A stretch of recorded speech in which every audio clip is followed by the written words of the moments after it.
বাঁকুড়া জেলার বিষ্ণুপুরে বাম গণতান্ত্রিক মহিলা সংগঠনের জেলা সম্মেলন উপলক্ষে বাম মহিলা সংগঠনের পদযাত্রা ও প্রকাশ্য সমাবেশ। একসময়ের বাম দুর্গে এবার কি 2026-এ ঘুরে দাঁড়ানোর প্রস্তুতি নিয়ে এই ধরনের পদযাত্রা বা সমাবেশ বিষ্ণুপুর জুড়ে এবার শুরু হয়েছে জোর জল্পনা। কয়েক হাজার মহিলাদের এই পদযাত্রা তার ইঙ্গিত বহন করছে বলে মনে করছেন জেলার রাজনৈতিক বিশ্লেষকরা। এদিনের পদযাত্রায় উপস্থিত ছিলেন বাম গণতান্ত্রিক মহিলা সংগঠনের রাজ্য ও জেলা সংগঠনের নেত্রীরা। পদযাত্রার পাশাপাশি আদিবাসী নারীদের উদ্যোগে আয়োজিত হয় আদিবাসী নৃত্য পরিবেশন।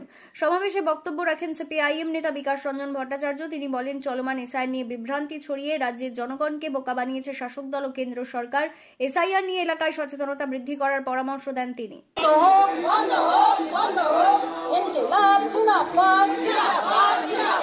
এসআইআরের নামে কোনো বৈধ ভোটারের নাম বাদ দিতে দিচ্ছি না, দেব না।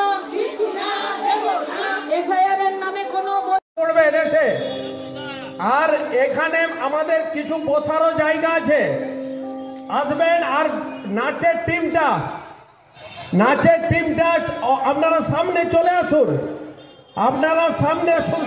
আসুন, তার আগে কমরেড অশোক দা গান গাইছেন। সবাইকে সশ্রদ্ধ অভিবাদন, নমস্কার এবং লাল সালাম। স্লোগানের মাইকটা একটু বন্ধ রাখবেন, গানটা শুরু করি।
এই জন্যে আমরা বলি মহিলারা হচ্ছেন অর্ধেক আকাশ।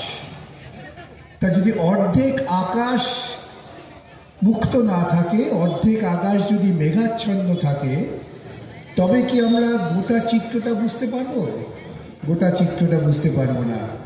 সেজন্যই আমাদের বারে বারে বলতে হয় সমাজ বিকাশের, সমাজ অগ্রগতি ইতিহাসের কথা।